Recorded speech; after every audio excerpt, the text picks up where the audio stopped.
Hi guys, so this is the new Peugeot 308 GTI.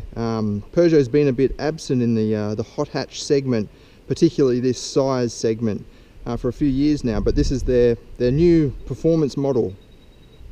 There's two different versions you can get. You can get the 250 and the 270. That refers to the horsepower the engine produces, but both of them feature a 1.6 litre turbocharged 4-cylinder. Here we have the 250 version. We will be testing out the 270 in a couple of weeks, but I thought I'd just test out this version first to see if we can tell the difference and just see if the extra money is worth it. Even in this lower spec form, 250 horsepower or 184 kilowatts, it's very high for a 1.6 litre. It gives it a very high specific power output. Let's have a look at the engine.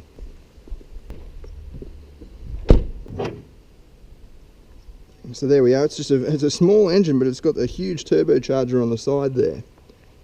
According to the gauge inside, the boost gauge, it's running up to 2.4 to 2.5 bar, which is well over 30 psi.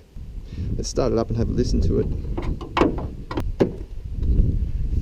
So from inside the car, it doesn't sound all that sporty.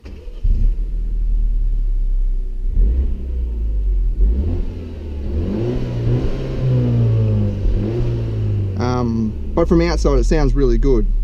I'll just move it out of the sun so we can have a look at the interior.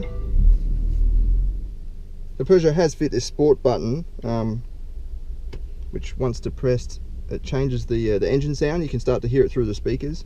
Not sure if you can hear the difference, but you can, even just turning it on in idle, you can hear the sound start to come through the speakers. It's more so when you rev it.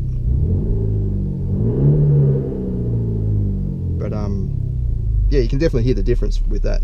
In sport mode, the boost gauge also comes up. I'm not really a fan of the fake sounds that come through the speakers. To me, they just sound fake. Like, it doesn't sound like it's actually the engine, even though it is sort of amplifying the actual engine noise. It's just, yeah, for a car like this, it shouldn't need it. You know, it's a 1.6 litre running very high boost. It should sound awesome, and it does. From the exhaust, it sounds good. So I don't know why Peugeot's decided to go with that. Unfortunately, you can't turn it off when you're in sport mode, not that I'm aware of anyway. Once you're in sport mode, it's just, that's a part of the package, so you get this as well. The throttle response is also sharpened up and things like that. As for the rest of the interior, it's typical Peugeot, so it's quite stylish, a little bit luxurious as well. So you've got these leather sections on the seats. A very unique dash design. I mean, look at all this. It's very different to any other hatch on the market at the moment. The instrument cluster is also very unique, sitting right up high. For me, that's a bit of a problem because I like to have the steering wheel pretty high and like to sit quite low. But that means the top of the steering wheel completely blocks out the instrument cluster, so I don't even know what speed I'm doing. But you know, for the everyday motorist, it's a good thing because it's you don't have to change your eyesight to see the speed. You don't have to take your eyes off the road, sorry, to see the speed. Whereas other cars, you know, you've got to look through the steering wheel to check your speed, then look back up. So I guess it's a good safety thing. Another unique thing is this tiny steering wheel. It reminds me of the old Momo steering wheels that you used to fit on, you know, street cars and things like that. It's very unique to this class, even to just a mainstream production car. You know, it's very small. It's like a supercar steering wheel. It makes you feel like you're driving a sports car, that's for sure.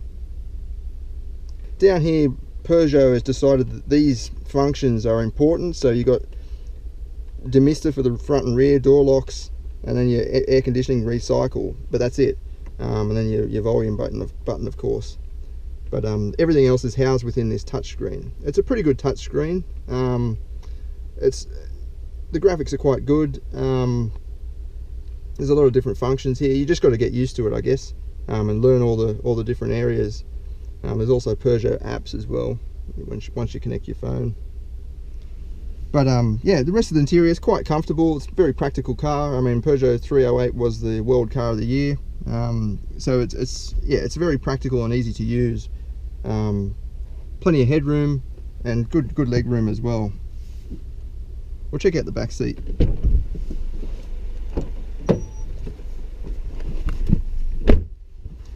So like the front, it's what you'd expect in this class. It's plenty of leg room here. Headroom is good as well. These seats, they sit quite high, which gives you a good view outside, I guess. But yeah, overall it's just sort of average for the segment. Let's take it for a drive and see how it goes.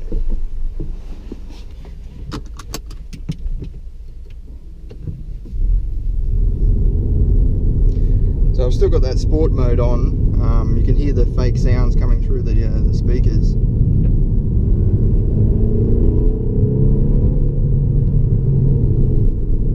But even in this lower spec form, it's very potent.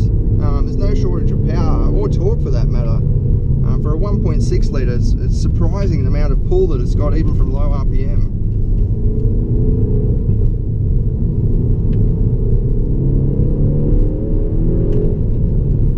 That's third gear pulling up a hill. It's got no problem. It's got 330 Newton meters for both the 250 model and the 270 model. The steering is quite direct. It's very precise. You've got a good feel coming through the wheel. In that respect, it's perfect hot hatch material. There's plenty of traction through the front end too.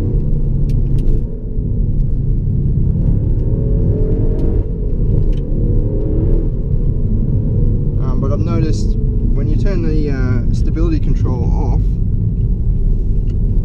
this model doesn't come with the Torsen limited slip diff that the 270 model gets. So you do get some inside wheel spin.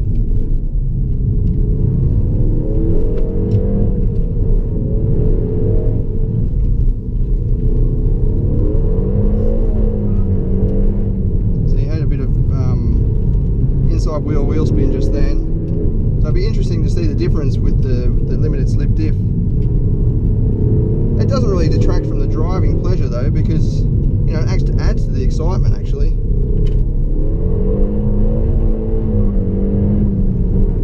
But it's definitely not the fastest way around the corner.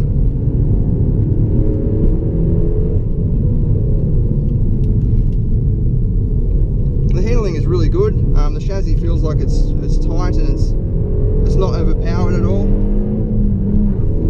even at higher speed.